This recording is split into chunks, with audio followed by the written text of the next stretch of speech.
Case court में चल रहा है, किसी और पार्टी से मिल से भी पैसा ले रहा है, उनसे भी ले रहा है। आप साइड चेंज कर ली, एडवोकेट चेंज कर सकते। क्रिमिनल केस है, सिविल केस भी हो सकता, प्रॉपर्ली रिस्पॉन्स नहीं, फीस का इशू हो, ठीक से नहीं लड़, एनओसी साइन करवा, वकील आसानी से आपको दे, सेटिस्फाई नहीं हो, नो ऑब्जेक्शन सर्टिफिकेट नोटिस भी भेज, डाउट करके उनको हटवा, क्रिमिनल केस भी हो सकता, यही बात नहीं होता है। हेलो दोस्तों आपका एक केस कोर्ट में चल रहा है और वो केस सिविल केस भी हो सकता है, एक क्रिमिनल केस भी हो सकता है। और ऐसे में आपके मन में एक सवाल आता है, क्या मैं अपना एडवोकेट चेंज कर सकती हूँ? तो अगर ऐसी सवाल आपके मन में भी है तो आपको बता देती हूँ दैट सपोज आपका जो केस चल रहा है कोर्ट में वो एक क्रिमिनल केस है, तब वहाँ पर आप कुछ स्टेप फॉलो करके आपका जो वकील है, एडवोकेट साहब है, आप उनको चेंज कर सकते हो। और वकील साहब चेंज करने का जो कारण वो बहुत तरीके का हो सकता है, जैसे कि आपका एडवोकेट आपसे प्रॉपरली रिस्पॉन्स नहीं करते हैं, हो सकता है कोई फीस का इशू हो गया है आप दोनों में, और एक एडवोकेट और एक क्लाइंट इन दोनों का एक भरोसे का रिलेशनशिप होता है, क्योंकि आपका जो केस है आप उनको दिए हो बाकायदा वकालतनामा साइन करवा के, आप उनको पावर दिए हो आपका केस कोर्ट में रिप्रेजेंट करने के लिए। वकालतनामा यानी कि आप उनको पूरा अथॉरिटी दे रहे हो आपका जो केस है वो लड़ने के लिए, ठीक है। तो ऐसे सिचुएशन पे अगर आप अपना वकील साहब से सेटिस्फाई नहीं हो, और ये भी हो सकता है वो जो अपोजिट पार्टी है उनसे मिल गया है, आपसे भी पैसा ले रहे हैं, उनसे भी पैसा ले रहे हैं केस को झुलाने के लिए, वो केस को ठीक से नहीं लड़ रहे हैं, ऐसी सिचुएशन पे आप अपना वकील चेंज कर सकते हो। और अगर आपका केस एक क्रिमिनल केस नहीं है, यानी कि एक सिविल केस है, केस कोर्ट में चल रहा है, तो ऐसी सिचुएशन पर अगर आप सेटिस्फाई नहीं हो आपके वकील साहब के कामकाज से, तो आप अपना वकील चेंज कर सकते हो। इसमें नंबर 1 है, आप अपना वकील से एनओसी साइन करवा लो। एनओसी यानी कि no objection certificate. No objection certificate अगर वो साइन कर देते हैं तो आपका काम वहीं पे ही आसान हो जाएगा, और यहाँ पे आपको अपना वकील साहब के पास एक वकालतनामा लेकर के जाना पड़ेगा, उन पर वो नो ऑब्जेक्शन साइन करके देंगे, ठीक है, और आपका जो फाइल्स उनके पास है वो वापस कर देंगे, और आप वो वकालतनामा और फाइल किसी और एडवोकेट जिनको आप अपॉइंट किए हो आगे केस को लड़वाने के लिए आप उनको दे सकते हो, और फर्दर प्रोसीडिंग्स वही कंडक्ट करेंगे, ठीक है। ये गया है नंबर 1। और अभी यहाँ पर एक सवाल आ सकता है दैट ये जो नो ऑब्जेक्शन है क्या आपका वकील आसानी से आपको दे देंगे? यहाँ पर आता है दूसरा उपाय, जहाँ पर आपका एडवोकेट आपको नो ऑब्जेक्शन आसानी से नहीं दे रहे हैं, सपोज आपके साथ झमेला कर रहे हैं फीस रिलेटेड, उनके द्वारा जितनी भी केस को लड़ा गया है उनका फीस मांग रहे हैं, तो आपके पास एक ऑप्शन रहता है, आप उनसे एक मतलब आपस में नेगोशिएट करके और बार्गेन करके जो फीस ड्यू हो गया है वो उनको दे दीजिए, और जब आप पेमेंट उनको कर देंगे उनके पास कोई राइट नहीं रहेगा आपका फाइल जो है वो रोक के रखने का, ठीक है। तब वो आपका जो फाइल से आपको वापस कर देंगे। और अगर ऐसा भी नहीं होता है तब तीसरा उपाय, आप कोर्ट में जा करके एक एप्लीकेशन फाइल कर सकते हो। एक एप्लीकेशन फाइल करके वहाँ पर पूरा एक्सप्लेन करके लिख दीजिएगा कैसा सिचुएशन हो रहा है, और इसका जो प्रोविजन बताया गया है वो है सीपीसी में ऑर्डर 3 में बताया गया है, जहां पर आपका एडवोकेट ठीक से एक केस नहीं लड़ रहे हैं तो आप कोर्ट में एप्लीकेशन कर दीजिए आप अपना वकील चेंज करने के लिए। ये जो एप्लीकेशन है इसको बोला जाता है letter of termination of advocate / counsel. ये जो लेटर है आप कोर्ट में फाइल कर दीजिए। अगर जज साहब आपका एप्लीकेशन एक्सेप्ट कर लेते हैं तो आप अपना वकील आसानी से चेंज कर सकते हो, और आप उनको वकालतनामा दे करके आप नए वकील चुन लीजिएगा।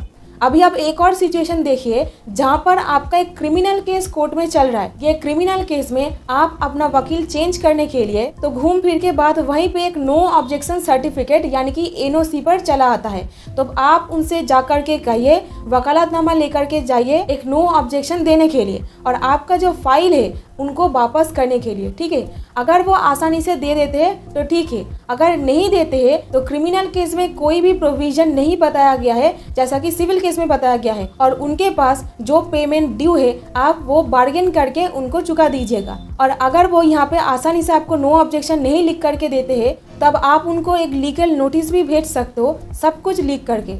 और इसके साथ आप एक एप्लीकेशन लिख करके कोर्ट में सबमिट कर सकते हो अपने वकील चेंज करने के लिए। अगर जज साहब आपका एप्लीकेशन मान लेते हैं तो ठीक है, और नहीं मानते हैं तो आपका एप्लीकेशन वो वापस कर दे सकते हैं और आपको वापस करके बोल सकते हैं ये आप दोनों का आपस का मामला है, आप दोनों सुलझा लीजिए, कोई और एडवोकेट को अपॉइंट कर लीजिए, ऐसा हो सकता है। और ये मान लीजिए क्रिमिनल केस में आपका जो एडवोकेट है नो ऑब्जेक्शन आपको नहीं दे रहे, तब आप हर एक स्टेट का एक बार काउंसिल होता है, आप वो बार काउंसिल में जाके उनके खिलाफ कंप्लेन भी कर सकते हो और बार एसोसिएशन में आप उनके खिलाफ एक कंप्लेन भी कर सकते हो। तो जहाँ पे आपको लगता है आपका जो एडवोकेट है आपको कोर्ट में फेयरली रिप्रेजेंट नहीं कर रहे हैं, दूसरा पार्टी से मिल गया है, तो तब आपका ये राइट बन जाता है आपका एडवोकेट चेंज करने के लिए। सुप्रीम कोर्ट ने भी ऐसी बहुत सी जजमेंट में ऑब्जर्वेशन दिया है दैट जहाँ पर आपको लग रहा है आपका वकील साहब आपसे ठीक से रिस्पॉन्स नहीं कर रहे हैं, आप उनसे कामकाज से सेटिस्फाई नहीं हो,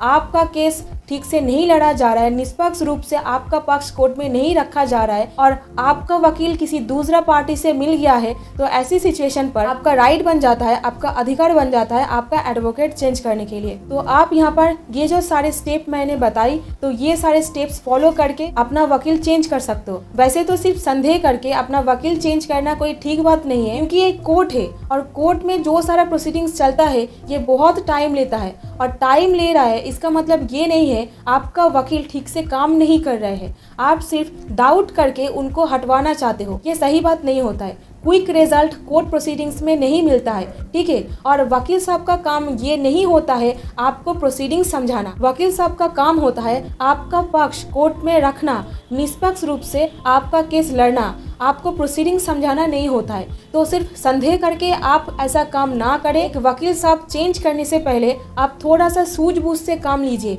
क्योंकि जब आप कोई वकील साहब चेंज करने जाएंगे तो हो सकता है आपके ऊपर एक फिनेंशियल बर्डन भी आ जा सकता है, क्योंकि जो वकील साहब से आप इतनी दिन केस को लड़वाए हो और आप उनको बहुत सी फीस पेमेंट कर चुके हो, और ऐसी स्टेज में ऐसी बीच रास्ते में अगर आप वकील साहब चेंज करने जाओगे तो आपको हो सकता है और भी ज्यादा फीस देना पड़े। तो ऐसी केस में आप थोड़ा सा सूझबूझ से काम लीजिए, आप ध्यान से सोच करके अगला कदम उठाएं। वकील साहब चेंज करना कोई बड़ी बात नहीं है, और ऐसा बिल्कुल भी नहीं होता है कि आप एक केस का बीच रास्ते में वकील साहब नहीं चेंज कर सकते हो। जब तक एक फाइनल जजमेंट नहीं आ जाता है, जब तक कोर्ट फाइनल जजमेंट नहीं सुना देता है, तब तक आप अपना एडवोकेट साहब को चेंज कर सकते हो, अगर आपके पास उनको हटवाने का एक वैलिड रीजन है तो। क्योंकि आजकल बहुत क्विक रिजल्ट चाहिए होता है सबको, और ये कोर्ट है, यहाँ पर क्विक रिजल्ट उतनी जल्दी नहीं मिलता है। तो सिर्फ डाउट करके ऐसा कदम ना उठाए। अगर आपके पास प्रॉपर वैलिड रीजन है, आप अपना वकील चेंज करो। अगर आपका वकील किसी और पार्टी से मिल गया है, आपसे भी पैसा ले रहा है, उनसे भी ले रहा है, आपका मतलब साइड चेंज कर ली है, तो ऐसी सिचुएशन पर आप डेफिनेटली अपना वकील साहब को चेंज कर सकते हैं, और ये आपका एक राइट है, अधिकार है। दोस्तों, मैं यहाँ पर आपको एक सुझाव देना चाहती हूँ दैट एक केस का जो ओरिजिनल डॉक्यूमेंट्स होता है वो आपके पास ही हो सके तो रखिए। आप अपने वकील साहब को उनका मतलब जेरोक्स कॉपी दे दीजिए कोर्ट में केस फाइल करने के लिए, ठीक है। क्योंकि हो सकता है बाद में आपको एडवोकेट चेंज करना पड़ जाए, तब आपको फाइल मिलने में बहुत दिक्कत हो सकती है। हो सकता है वकील साहब आपको बोले कि आपका फाइल गुम गया है, आपका फाइल खो गया है, ऐसा मतलब हो सकता है। तो हो सके तो अपना जो ओरिजिनल डॉक्यूमेंट्स है आप अपने पास रखिए, और ओरिजिनल अगर आपके पास नहीं है तो चिंता करने की कोई बात नहीं है। आप कोर्ट जा करके एप्लीकेशन करके एक सर्टिफाइड कॉपी भी आप कोर्ट से उठवा ले सकते हो, ठीक है।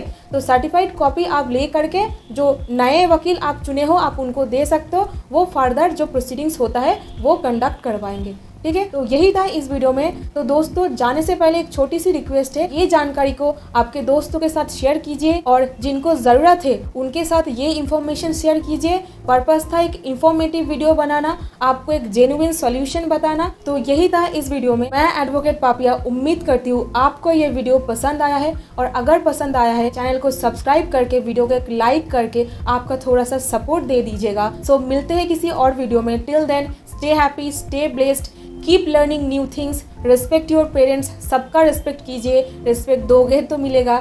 Thank you so much for watching this video.